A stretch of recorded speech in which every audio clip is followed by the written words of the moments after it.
Hello friends, இன்னைக்கு நம்ம பார்க்க போகிற கதை பகலில் மருமகள் இரவில் பேய். சூப்பரான ஒரு மாமியார் மருமகள் கதை தான். வாங்க நம்ம வீடியோக்குள்ளே போவோம். இந்த சேனல் சப்ஸ்கிரைப் பண்ணாதவங்க ஒரு சப்ஸ்கிரைப் பண்ணிக்கோங்க. முருகன் சுந்தரின்னு சொல்லி 2 பேர் இருந்தாங்க. அவங்களோட மருமக பேர் தான் ராணி. மருமகளை அவங்க ரொம்பவே நல்லா தான் பார்த்துக்கிட்டாங்க. மருமகள் ஆனால் மோஸ்ட்லி ரொம்ப வீட்டு வேலைலாம் செய்ய மாட்டாங்க, ரொம்ப ஜாலியாக இருப்பாங்க. மாமியார் அது ஒரு பெரிய பொருட்டாகவே எடுத்துக்க மாட்டாங்க. சரி நம்ம பொண்ணு மாதிரின்னு சொல்லி நல்லா தான் பார்த்துக்கிட்டு இருந்தாங்க. ஒரு நாள் மாமியாரும் மாமனாரும் சரி கோயிலுக்கு போகலான்னு சொல்லிட்டு பூஜை பொருட்களெல்லாம் எடுத்து வச்சுட்டு கோயிலுக்கு கிளம்புனாங்க. கிளம்பிட்டு சரி மருமகள்கிட்ட சொல்லிட்டு போகலான்னு சொல்லிட்டு ராணின்னு கூப்பிட்றாங்க. அவள் ராணி என்ன பண்ணுறாங்க, ரூமுக்குள்ளே காதில் ஹெட்ஃபோன் மாட்டிக்கிட்டு பாட்டு கேட்டு சத்தமாக சிரிச்சிட்டு இருந்தாங்க.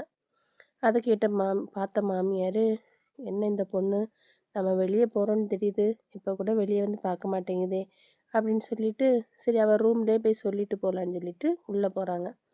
உள்ளே போய் அவளை தொடும்போது தான் அவளுக்கு தெரியுது, பக்கத்துன்னு கூப்பிட்டா அந்த ஹெட்ஃபோன் போட்டிருக்கனால அவளுக்கு காது கேட்கல. கூப்பிட்டு சொல்கிறாங்க, சரிம்மா நாங்களும் மாமாவும் கோயிலுக்கு போயிட்டு வரோம், வீட்டை நீ பார்த்துக்க, வீட்டில் முனியம்மா இருக்காங்க, வேலைக்காரியும் தான் முனியம்மா இருக்காங்க, நீ பார்த்துக்கோ, நானும் மாமாவும் கோயிலுக்கு போயிட்டு வரோம். நம்ம வீட்டுக்கு எப்போவுமே வாரமாக ஒரு ரிஷி வருவாங்கல்ல, அந்த ரிஷிக்கு கொடுக்க வேண்டிய கொஞ்சம் பலகாரமும் பழமும் நான் பூஜை ரூமில் வச்சுருக்கேன். அவர் வரும்போது நீ இன்னைக்கு அதை எடுத்து கொடுத்துடு, நாங்கள் கோயிலுக்கு போகிறோம் அப்படின்னு சொல்லிட்டு மாமியார் சொல்லிட்டு போகிறாங்க.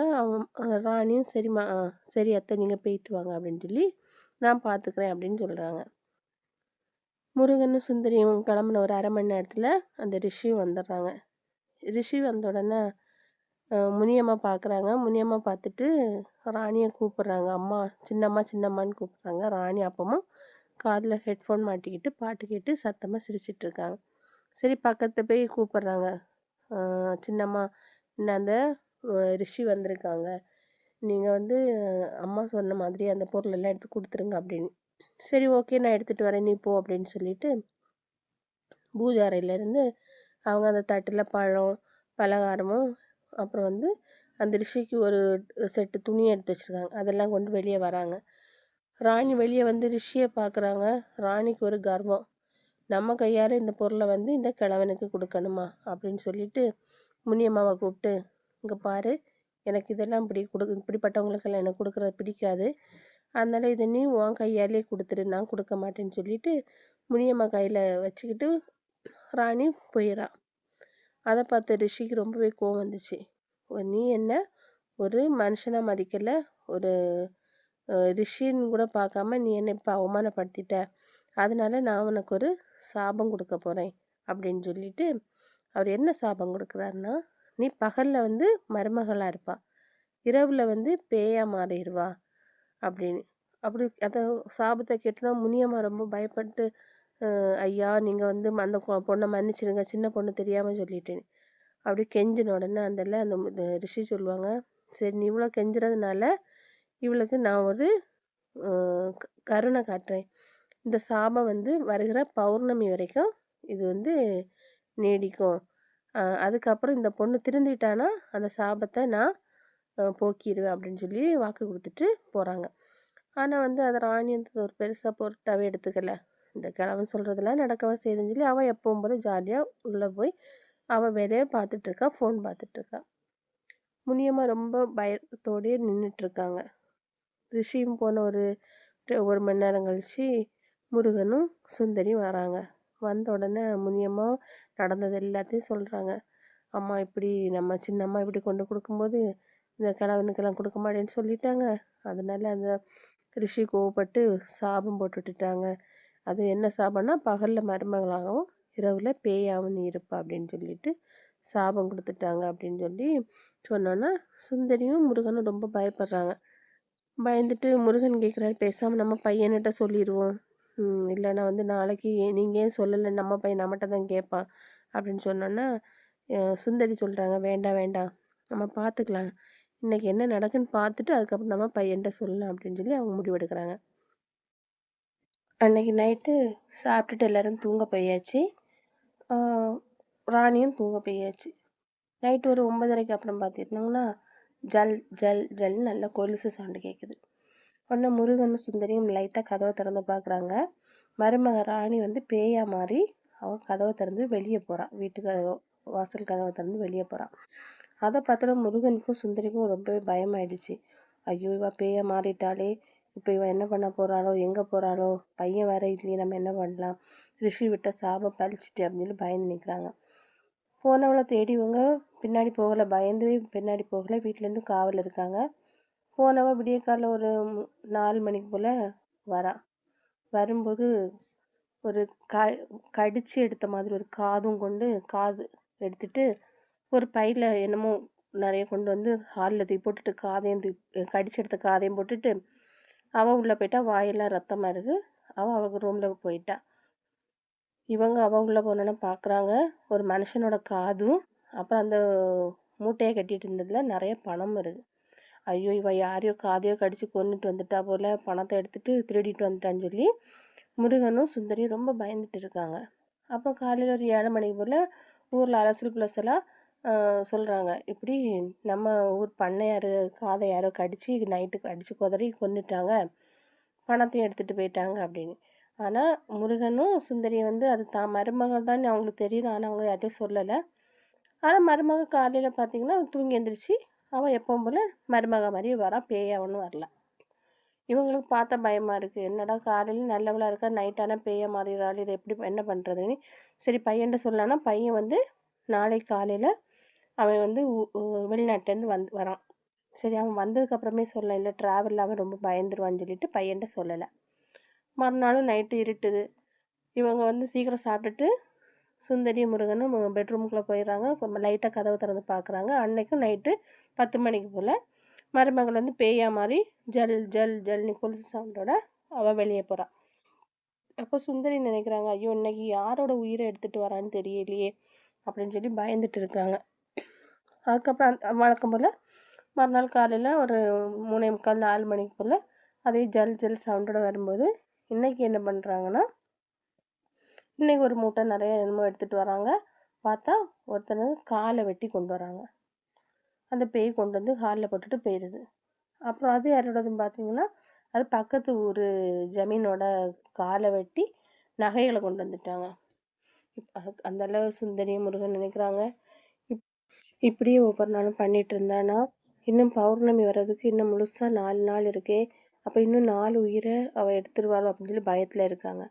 அப்போ முருகன் சொல்கிறாங்க, சரி கவலைப்படாத, நாளை காலையில் தான் நம்ம பையன் வந்துடுவான்ல, நான் வந்து காலையில் ஏர்போர்ட்டில் போய் பையனை கூட்டிகிட்டு வந்துடுறேன், நீ பயப்படாத, அவன் வந்து எல்லாம் பார்த்துக்குவோம் அப்படின்னு சொல்லிட்டு மனைவியை சுந்தரியை சமாதானப்படுத்திட்டு முருகன் வந்து ஏர்போர்ட்டு கிளம்பி போகிறாரு. பையனை கூப்பிட்டாரு. ஏர்போர்ட்டில் போய் நின்றுட்டு பையனும் வரான். அவன் ரொம்ப சந்தோஷமாக தான் வரான். 2 வருஷத்துக்கு அப்புறம் நம்ம ஒய்ஃபு அம்மா அப்பாவை பார்க்க போகிறோங்கிற ஒரு சந்தோஷத்தில் அவன் வரான். வந்தோன்னு காரில் ஏறான். அம்மா நல்லா இருக்காங்களா, அப்புறம் என் மனைவி ராணி நல்லா இருக்காங்களா அப்படின்னு விசாரிக்கிறான். முருகன் ஆமாம் அப்பா எல்லோரும் நல்லா இருக்காங்க அப்படின்னு சொல்கிறாங்க. திருப்பி கொஞ்சம் தூரம் போனோன்னா முருகன் வந்து சுந்தரியை வச்சு பேசுவாங்க. அதுக்கு அடுத்து வந்து ராணின்னு சொல்லி தொடங்குவாங்க. அப்போது பையன் மகேஷ் என்ன நினைக்கிறான், நம்ம அப்பா வந்து தன்னோட மனைவியை குறை தான் சொல்ல போகிறாரு அப்படின்னு நினச்சிட்டு, அப்பா நீங்கள் சும்மா வந்து வந்ததும் வராதுமா என்னோடய ஒய்ஃபை வச்சு நீங்கள் வந்து என்கிட்ட குறை சொல்லி தராதீங்க, எதனால நம்ம வீட்டில் போய் பேசிக்கலாம் அப்படின்னு சொல்கிறான். உடனே முருகன் சொல்கிறாரு, இல்லை மகேஷ், நான் வந்து வேறு விஷயம் பேசணும். சரி, எந்த விஷயம்னா நம்ம வீட்டில் போய் பேசிக்கலாம்ப்பா, என்ன நான் வந்த டயர்டில் இருக்கேன், நீங்கள் என்னை டிஸ்டர்ப் பண்ணாதீங்க அப்படின்னு சொல்லிட்டு அவன் வந்து அவங்க அப்பாவோட வாயை அடைச்சிட்றான். வண்டியும் வீடு வந்து சேர்ந்துச்சு. வீட்டு வந்து பார்க்கும்போது மருமகள் வந்து இப்போ வந்து பேயாக இருக்க மாட்டா, மருமகளாக தான் இருப்பா. ஏன்னா பகல் நேரம். அவங்க வந்து பையனை ரிசீவ் பண்ணுறாங்க. ரொம்ப சந்தோஷமாக எல்லோரும் பேசுகிறாங்க. ஆனால் வந்து ராணிக்கு கதையை சுந்தரி சொல்ல போனாலும் பையன் வந்து 2 வருஷம் கழித்து மனைவியை பார்த்த சந்தோஷத்தில் அவங்க 2 சந்தோஷமாக பேசிகிட்டு இருக்காங்க. அப்போ அதெல்லாம் முருகன் சொல்கிறாங்க, சரி நம்ம இனி வந்து இப்போ சொல்லி அவன் மனசை நம்ம கஷ்டப்படுத்தண்டா, எப்படியும் அவன் நைட் வந்து அவன் மனைவியை பார்க்க தானே போகிறான், அதனால் நீ சொல்ல வேண்டாம், அவனே தெரிஞ்சுக்கட்டுன்னு சொல்லிவிட்டு அவங்க 2 அவங்க வேலையை பார்க்குறாங்க. எப்பவும் போல் அவங்க நைட்டு சாப்பிட்டுட்டு ரூம்குள்ளே போயிடுறாங்க. அவங்க இன்றைக்கும் நைட் என்ன பண்ணுறாங்க, முருகனும் சுந்தரியும் கதவு வழியாக பார்த்துட்டு இருக்காங்க. இன்றைக்கி தன்னோட மருமக வந்து பேயா மாறுறாளா, என்ன பண்ண போகிறான்னு சொல்லி வேடிக்கை பார்க்கறதுக்காகவே ஒதுங்கியிருக்காங்க. மகேஷுக்கு இந்த கதை தெரியாது. அவங்க உள்ளே போகிறாங்க. திடீர்னு தூக்கத்தில் எழுந்திரிச்சு பார்க்குறான். பார்த்தா மனைவியை காணலை. ஆனால் ஜல் ஜல்னு வீட்டுக்கு வெளியே சவுண்டு கேட்குது. அப்போ இவன் வெளியே வந்து பார்க்குறான். அம்மா அப்பா ரூம் லைட்டாக திறந்துருக்கு. ஆனால் உள்ளே போய் பார்க்கல. ஆனால் மாமனார் மாமியார் பார்த்தாச்சு. மருமக வந்து பேயா மாதிரி வெளியே கிளம்பிட்டா. இன்றைக்கி யாரையும் கொன்னுட்டு எதையும் எடுத்துகிட்டு வர போகிறான்னு சொல்லி அவங்க பார்த்தாச்சு. பையனுக்கு ஒன்றும் புரியலை. மனைவி வீடுலாம் சுற்றி சுற்றி தேடுறான். ஆனால் மனைவியே காணலை. அப்புறம் வெளியே மெதுவாக என்னடா ஜல் ஜல் சவுண்டு கேட்குதுன்னு சொல்லி வீட்டு பால்கனியில் வந்து பார்க்குறான். அப்போ தன் மனைவி வந்து பேயா மாதிரி அங்கே வீதியில் போகிறான். அவனுக்கு பார்த்தோன்னே ஒரே பயமாயிடுச்சு. ஒரு என்ன சொல்கிறதுனே தெரியல அவனுக்கு. என்னமோ நடக்குதுங்கன்னு நினச்சிட்டு கொஞ்சம் பின்னாடியே தேடி போகிறான். இன்னைக்கு பார்த்தா அந்த ஊர்லேருந்து இன்னைக்கு வேற ஒரு வீட்டில் போய் நிற்கிறான். அந்த அந்த வீட்டு மைனருக்கு கையை வெட்டி அவர் கையும் அவரோட நகைகள் பணத்தையெல்லாம் எடுக்க அவ அன்னைக்கு போகிறான். போய் அவ வெட்டிடுறா. அந்த மைனரோட கையை வெட்டும்போது பையன் பார்த்துட்றான். அவனுக்கு என்ன சொல்கிறதுனே தெரில. பயத்தில் ஓடி வீட்டுக்கு வந்துடுறான். வீட்டுக்கு வந்து நிற்கும்போது பார்த்தா மாமனார் மாமியாரும் அங்கே முழிச்சு தான் இருக்காங்க. அம்மா இங்கே என்ன நடக்குதுமா அப்படின்னு அவன் கேட்குறான். உடனே அவங்க சொல்கிறாங்க, நான் தான் நேற்றே மார்னிங்கே உன்ட்ட சொல்ல வந்தேன்டா, நீ தான் வந்து கேட்கல. இப்படி தான் ஒரு 2-3 நாள் நடக்குது. ரிஷி வந்தார் அப்படி வந்த கதையெல்லாம் சொல்கிறாங்க. அவர் சாபம் போட்டு விட்டுட்டாரு. இந்த சாபம் தீரன்னா பௌர்ணமி அன்னைக்கு தான் முடியும். அவர் நினச்சாதான் முடியும் அப்படின்னு. நம்ம கண்டிப்பாக அந்த ரிஷியை உடனே என்னை போய் பார்க்கணும் அப்படின்னு சொல்லிட்டு இருக்கும்போது மருமக வந்து அந்த வெட்டின கையோட வந்து ஹாலில் போட்டுட்டு நகை பணத்தை போட்டுட்டு போகிறான். அப்போ டெய்லி இப்படி தான் நடக்குதான்னு சொல்லிட்டு அவனுக்கு ஒரே பயம். இப்போ ஒய்ஃப்கிட்ட பேசுக அவனுக்கு ஒரு பயம். அவள் உள்ளே போயிட்டு விடிகிற நேரம் அவள் நார்மல் ஆகிட்டு அவள் தூங்குறான். மறுநாள் காலையில் அவள் நார்மலாக தான் வரா. அவள் பேய மாறின விஷயத்த ஃபஸ்ட்டு யாருமே சொல்லலை. கடைசி மகேஷ் என்ன பண்ணுறான், இது மறைச்சி நம்ம ஒன்றும் பண்ண முடியாதுன்னு சொல்லி அவள்கிட்ட சொல்லிடுறான். நீ இப்படி தான் பண்ணிகிட்ருக்க. நீ அந்த ரிஷி விட்ட சாபத்தினால நைட்டு பேயா மாதிரி நீ ஒவ்வொருத்தரையாக ஊரில் கொன்னுட்டு வர அப்படின்னு சொன்னால் அவள் ரொம்ப பயப்பட்டு அழுறா. ஐயோ என்னை மன்னிச்சிடுங்க, நான் அவரை மதிக்காத தப்பு தான். இதுக்கு என்ன தண்டனைனாலும் வேறு ஏதாவது தண்டனை கொடுங்க. நான் இப்படி பேயா மாதிரி ஒவ்வொருத்தவங்க உயிர் எடுக்கிறது எனக்கு பயமாக இருக்குது அப்படின்னு. அப்போ அதெல்லாம் அவங்க மருமக அப்படி அழுத உடனே மாமியார் சொல்கிறாங்க, நீ இதுவரைக்கும் எடுத்தவங்க உயிர் எல்லாமே அவங்க கெட்டவங்க தான், நிறைய பிரச்சனை பண்ணவங்க தான் அப்படின்னு சொல்கிறாங்க. இருந்தாலும் அவள் சமாதானம் ஆகலை. சரி நம்ம அந்த ரிஷியை போய் பார்ப்போம்னு சொல்லி குடும்பமாகவே அந்த ரிஷியை பார்க்க போகிறாங்க. அங்கே போனோன்னே ரிஷிகிட்ட நல்லவ மன்னிப்பு கேட்பா. அப்போ ரிஷியும் சரி இவ ரொம்ப மன வருந்தி மன்னிப்பு கேட்குறாள்ல அப்படின்னு சொல்லிட்டு அவர் ஒரு பரிகாரம் சொல்லுவார். நீங்கள் நேராக என்ன தெரியுதுல அந்த மலைக்கு போங்க. அந்த மலையிலேருந்து மலை அடிவாரத்துலேருந்து கரெக்டாக 501 அடி கால் அடி எடுத்து வைக்கிற நேரம் ஒரு மரம் தெரியும். அந்த மரம் வந்து நல்லா மின்னிட்டு இருக்கும். அந்த மின்னுற மரத்தில் காய் இருக்கும். நல்ல பளபளப்பான காய் இருக்கும். அந்த காயை நீங்கள் பறித்து கொண்டு வாங்க. அந்த காய் வச்சு தான் இவங்களுக்கு அந்த கஷாயம் மாதிரி நான் செஞ்சு கொடுத்தேன்னா இவளுக்கு நான் விட்ட சாபம் போயிடும் அப்படின்னு சொல்லி ரிஷி சொல்கிறாங்க. அப்போ கண்டிப்பாக இன்றைக்கி போகணும். ஆனால் வந்து நீங்கள் போகிறது ரொம்ப கஷ்டமானது தான். நீங்கள் முடிஞ்சால் செய்யுங்க அப்படின்னு சொல்லும்போது பையன் சொல்கிறான், இல்லை நான் கண்டிப்பாக நான் போகிறேன் அப்படின்னு. உடனே மருமகனும் சொல்கிறான், இல்லைங்க ஐயா நான் போகிறேன், நான் பண்ண தப்புக்கு நான் பரிகாரம் தேடுன்னு சொல்லி பையனும் மருமகனும் சேர்ந்து அவள் அன்னைக்கு நைட்டு பேயா மாறுறதுக்கு முன்னாடியே அந்த இடத்துக்கு போய் சேர்ந்துடணும். ஆனால் இருட்டின சூரியன் மறைஞ்சதுக்கப்புறம் தான் போகணும். அவள் பேயா மாறுற அந்த டைமுக்கு முன்னாடி அந்த காயை அவங்க பறிச்சிருக்கணும். சரின்னு சொல்லிட்டு போகிறாங்க. சூரியன் வந்து 6 மணிக்கு மறைஞ்சதுக்கப்புறம் ஒரு 6:30 போல் வீட்டிலேருந்து கிளம்பி ஸ்பீடாக போய் கரெக்டாக 501 அடி கால் எடுத்து வைக்கிற இடத்துல ஒரு பெரிய மரம் நல்லா மின்னுங்கிட்டு இருக்குது. அது பார்க்கும்போது அதில் நிறைய காய் பளபளப்பான காய் இருக்குது. அதெல்லாம் அந்த காயும் பறிச்சிட்டு மகேஷும் ராணியும் வராங்க. வந்து ரிஷிகிட்ட கொடுத்து அதை கஷாயமாக ரெடி பண்ணி அவளுக்கு தலையிலையும் 10 மணி போட்டாச்சு. அவள் குடித்ததுக்கப்புறம் அவளுக்கு நம்மளோட ஏதோ சாபம் எல்லாம் மாறி போயிடுது. அவள் பண்ண தப்பை ஒத்துக்கிட்டா.